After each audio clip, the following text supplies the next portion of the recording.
ஒரு இறைவனை அடையிறதுக்கு இல்லை இறைத்தன்மை அடையிறதுக்கு ஒரு ஃபாஸ்ட் ட்ராக் ஒரு டெக்னிக் அப்படிங்கிற மாதிரி கேள்விப்பட்டிருக்கேன்.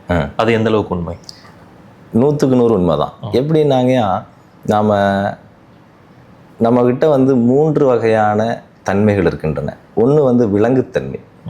நாம் எல்லோரும் ஏதோ ஒரு வகையில் மிருகத்தினுடைய சாயலை கொண்டிருக்கிறோம். மிருகத்தினுடைய பண்புகள் இருக்குது. மாணிக்கவாசகர் சொல்லும்போது விலங்கு மனத்தால் விமலா உனக்கு அப்படின்னு தான் பாடுறாரு. ஸோ நம்மளுடைய அனிமலிஸ்டிக் டெண்டன்சிஸுங்கிற ஒரு பெரிய ரெபாஸ்ட்ரி இருக்குது நம்மகிட்ட. அதுக்கப்புறம் நாமளே ஹியூமன் டெண்டன்சிஸையும் எக்ஸிபிட் பண்ணுறோம். ரொம்ப சிலர் உயர்ந்தவர்கள் டிவைன் டெண்டன்சிஸை ரேடியேட் பண்ணுறாங்க. ஒரு மனித சரீரமே 3ஐயும் வெளிப்படுத்துது. அதில் என்னுடைய மிருகத்தனமான பதிவுகள், மிருகத்தனமான குணங்கள், கீழான செயல்பாடுகள், இது எல்லாத்தையும் மாற்றி என்னை மேலே எடுத்துகிட்டு வர்றதுக்கு தான் மதங்கள். அவனுக்கு நிறைய கட்டுப்பாடுகளை விதித்து, டூஸ் அண்ட் டோன்ஸ் சொல்லி, கிரமங்களை சொல்லி கொடுத்து, பயத்தை ஏற்படுத்தி கூட, இல்லை ஆசையை காட்டி கூட அவனை மிருகமாக போக விடாமல் பார்த்துக்கிறாங்க. அந்த மிருக நிலையிலேருந்து மனித பண்பை பெரிதும் பெற்றுவிட்ட ஒருத்தனுக்கு டிவைனை நோக்கி போக வேண்டிய அந்த நியாயமான வழி, நீ அடுத்து அங்கே தான் போயாகணும், அந்த ஆக்சுவல் ட்ராக் இன்னும் நெருக்கமாகுது. இதுக்கே இவன் பல லட்சம் வருஷத்தை செலவு பண்ணியிருக்கான். இனி ஹியூமன் ஃப்ரேம் வந்ததுக்கப்புறம் அல்லது ஹியூமன் டெண்டன்சியில் எஸ்டாப்ளிஷ் ஆனதுக்கப்புறம் நீங்கள் டிவைன் ஃப்ரேமுக்குள்ளே போகிறதுக்கு இன்னும் 1,00,000 வருஷம் இல்லை 10 லட்சம் வருஷம் ஏதோ ஒரு கணக்கு இருந்துச்சுன்னு வைங்களேன். That is very much exhausting. அப்போது உங்களுக்கான ஒரு ஃபாஸ்ட் ட்ராக் வேணும். ஒரு ஜெட்டோட ஸ்பீடில் நீங்கள் பயணிக்கிற ஒரு பாத்வே வேணும். அந்த இடத்துல ஜலிச்சு போட்ட மாதிரி ஒரு 1000 நுட்பம் இருக்குன்னா அதில் ரொம்ப பிக் பண்ணி எடுத்தால் ஒரு 2-3 தான் அந்த ஃபாஸ்ட் ட்ராக் லைசன்ஸோடு இருக்குது. அந்த ஒரு பெரு வழியாக நான் கிரியாயோகத்தை பார்க்குறேன். இட் ரொம்ப ரேப்பிடாக உங்களை உங்களுடைய வாழ்க்கை கடக்க வேண்டிய ஒரு பெருந்தூரத்தை இந்த பயிற்சி சீக்கிரம் கடத்தி கொடுத்துருக்கு. இப்போ கிரியா யோகா அப்படிங்கிறது ரொம்ப சாக்ரடான டெக்னிக்காக இருக்கிறதுனால அதை பற்றி வெளிப்படையாக யாரும் அதிகமாக வெளியே பேசுறது கிடையாது. அது ரொம்ப ப்ரிசர்வ் பண்ணி அடுத்தடுத்த ஜென்ரேஷனுக்கு அது போய்கிட்டு இருக்கு. மக்கள் தெரிஞ்சுக்கிறதுக்காக எந்த அளவுக்கு கிரியாவை பற்றி உங்களால் சொல்ல முடியும்? அது வெளிப்படுத்தப்படக்கூடாதுங்கிறதுக்காக மகான்கள் அதை உருவாக்கியிருக்க மாட்டாங்க. வெளிப்படணும். அதில் மாற்றுக்கிறது இல்லை. ஆனால் கேட்கிற ஒரு நபருடைய பக்குவம், கேட்கிற ஒரு நபர் அதை எப்படி ஹேண்டில் பண்ணுவார். ஒருவேளை ஒரு அன்ப்ரிப்பேர்டாக அவர் அதை செய்கிற பட்சத்தில் அவருக்குள்ள தேவையில்லாத அசௌகரியம் இந்த பயிற்சி மேலே ஒரு பெரிய கெட்ட அபிப்பிராயம் உருவாகிறதுக்கு சான்ஸ் இருக்குது. அந்த நபருடைய actual flow, actual evolution stuck ஆகிறதுக்கு வாய்ப்பு இருக்குது. அதுக்கப்புறம் எல்லாருக்கும் பரவலாக கிடைக்கிற ஒரு விஷயத்து மேலே மனிதனுக்கு நாட்டம் குறைஞ்சும் போயிடுது. இந்த காரணங்களுக்காக அதை ப்ரிசர்வ் பண்ணி வைக்கிறத நானும் சரின்னு தான் நினைப்பேன். இப்போ என்கிட்டையும் கேட்டால் எடுத்தெடுப்புலலாம் என்னால் எதையும் சொல்ல முடியாது. ரொம்ப வேண்டாமே, நம்மளுடைய கல்லாப்பெட்டியில் உட்கார வச்சு சாவி கொடுத்துருவோமா? டே 1 கொடுக்க மாட்டோம். அவரை எவ்வளோ தடவை அவரோட ட்ரஸ்ட்டை, சரி நம்ம ட்ரஸ்ட்டை அவர் வாங்குறதுக்கு எவ்வளோ நேரம் எடுக்குது, எவ்வளோ காலங்கள் எடுக்குது, அழிஞ்சு போகிற காசுக்கு. அது இன்னும் ரொம்ப சேக்ரடான விஷயம். அதனால் இட் டேக்ஸ் டைம்.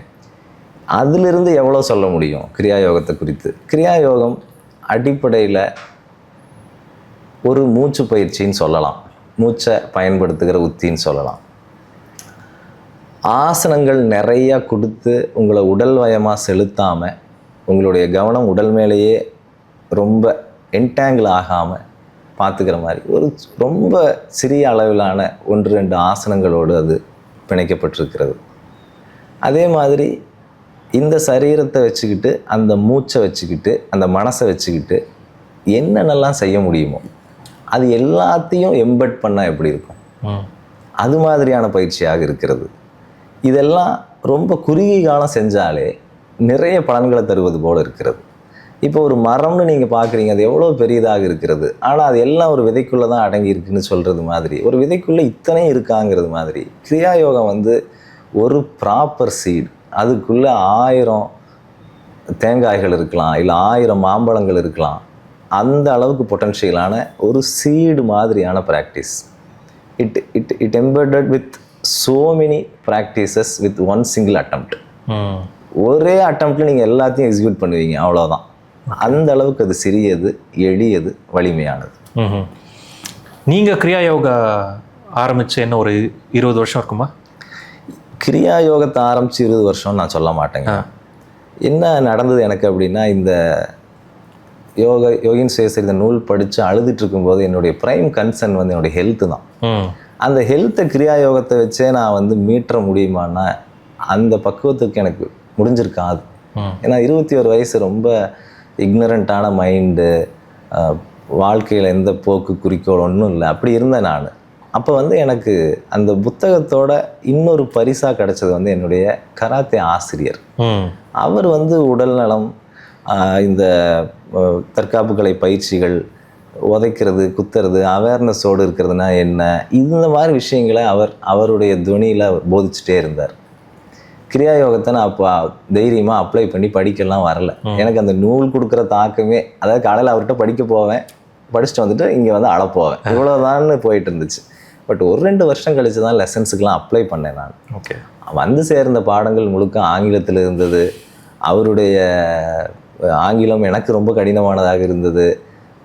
என்ன இருந்தாலும் லைவாக ஒரு டீச்சர் இருந்து கொடுக்குற உற்சாகம் எனக்கு அப்போ கிடைக்காம இருந்துச்சு. அது ரொம்ப தேவைப்பட்டுச்சு. அதனால் போக போக எனக்கு அதில் ஆர்வம் குறைஞ்சிருச்சு. அதுக்கப்புறம் அந்த லெசன்லாம் ரொம்ப பயனற்று சும்மா வீட்டில் அலமாரியில் அடுக்கி வைக்கப்பட்டு இருந்துச்சு. அதனால் அப்போ நான் கிரியா யோகத்தை பயின்றேன்னு சொல்ல முடியாது. ஆனால் அந்த மகான்களுடைய ஆசிகளால் தான் நான் வழிநடத்தப்பட்டேன்னு சொல்லலாம். அதற்கு பிறகு 2015 2004 அல்லது 2005 கிரியா யோகம் அறிமுகமாகுது. 10 வருஷம் நான் வீணடிச்சிருக்கேன்னு சொல்லலாம், அல்லது அதுதான் இறை திட்டம்னு சொல்லலாம். 2015 கனவுல ஒரு நாள் லாகிரி மாஸ்டர் வந்தார். அவர் வந்து ஒரு உழுக்குனார். அவர் சில ஆசீர்வாதங்களை செஞ்சார். மறுநாள் வந்து உனக்கு நான் சில குறிப்புகளை கொடுக்குறேன் அப்படின்னு சொல்லி மறைகிறார். அந்த 2015 கனவு நிகழ்வுக்கு பிறகுதான் நான் கிரியா யோகத்தை முறையாக செய்ய ஆரம்பித்தேன். அந்த குறிப்புகளின்படி, அவர் கனவுல காட்டின வழிகாட்டுதலின்படி அதுக்கப்புறம் தான் செய்ய ஆரம்பித்தேன். அது என்ன கொஞ்சம் தூரம் எடுத்துகிட்டு வந்துச்சு. அதாவது கிரியா யோகாவோட இனிஷியேஷன் வந்து லாஹிரி மாசையா உங்களுக்கு கனவுல தான் கொடுத்தாரு. அதுக்கேற்ற மாதிரி அவர் சொல்கிற சில சயின்ஸ் ஃபிசிக்கல் வேர்ல்டில், நினைவு உலகத்தில் மறுநாளே, அந்த கனவு கலைஞ்ச மறுநாளே வந்து நடந்தது. எனக்கு அது ரொம்ப சர்ரியலாக இருக்குது. இப்படியும் நடக்குமா சொன்னால் யார் நம்புவா அப்படின்னு தான் இருந்தது. அது அந்த சைனையும் பார்த்த பிறகு என்னால் அதை தவிர்க்க முடியல. Then I followed that sign. Matrix படத்தில் வர மாதிரியே சொல்கிறேன், பட் அதுக்கு மேலே அதை ரிவீல் பண்ணவும் முடியல. சரி. அதில் குறிப்பிட்டிருக்கக்கூடிய கிரியா யோக பயிற்சிகளை அந்த சமயத்துலேருந்து மேற்கொள்ள ஆரம்பித்தேன். அதற்கு முன்பு ஒரு முறை 2007-08 நான் அக்குபஞ்சர் படிக்க போன ஒரு இடத்துல மகரிஷி கா அருணாசலம் அப்படிங்கிற ஒருத்தருடைய கிரியா யோகம்ங்கிற தலைப்பிட்ட ரொம்ப சின்ன புக்கு, ரொம்ப பழுப்பேறிய பக்கங்களோடு இன்றைக்கி என்னுடைய வீட்டில் வச்சுருக்கேன் நான். அது என்ன வந்து சேர்ந்துச்சு, அதுவும் ஞாபகப்படுத்துது கிரியா யோகம்னு. நான் மல்டிபிள் சோர்ஸஸ்ன்னு அதை தான் மீன் பண்ணுறேன். கிரியா யோகம் எனக்கு ஒரு சோர்ஸ்லேருந்து வரல, ஏகப்பட்ட சோர்ஸ்லேருந்து வந்துச்சு. இந்த அருணாசலம்ங்கிறவர் காந்திய இயக்கத்திலிருந்து, காந்தி யோகானந்தரிடம் இருந்து தீட்சை பெற்ற பிறகு அந்த குழுவுக்கு கிரியா யோகம் கிடைச்சு, அந்த கிரியா யோகம் வந்து வேற இன்னொரு இன்ஸ்டிடியூட் வழியாக பெற்றவர் இவர். அவரும் வந்து கிரியா யோகத்தை ஞாபகப்படுத்துறாரு. 2015 ஹெட் மாஸ்டரே வந்துட்டாருன்னு சொல்லலாம் கனவுல. ஸோ அவர் நினைவுபடுத்தி தான் என்னுடைய பாதை திரும்பிச்சு. அதுக்கப்புறம் நான் ரொம்ப ரெகுலராக ப்ராக்டிஸ் பண்ணேன்னு சொல்ல முடியல. சரி, பட் ப்ராக்டிஸ் பண்ணேன். முன்ன பண்ணவே இல்லை, அதுக்கப்புறம் ப்ராக்டிஸ்குள்ளே வந்தேன். இந்த ப்ராக்டிஸ்குள்ளே போனதுக்கப்புறம், கிரியா ப்ராக்டிஸ்குள்ளே போனதுக்கப்புறம் என்ன மாதிரியான மாற்றங்கள் உங்களுக்குள்ள நடந்தது, என்ன அனுபவிச்சிங்க? ஓகே, 2015 யோகா ஆசிரியராக தான் என்னுடைய தொழில் இருந்தது. நான் கிரியா யோகத்தை பயிற்சி பண்ணலையே ஒழிய, கிரியா யோகம் போன்ற மற்ற உத்திகள், மற்ற யோக பயிற்சிகள் இதிலெல்லாம் தீவிரமான சாதனையில் தான் இருந்தேன்.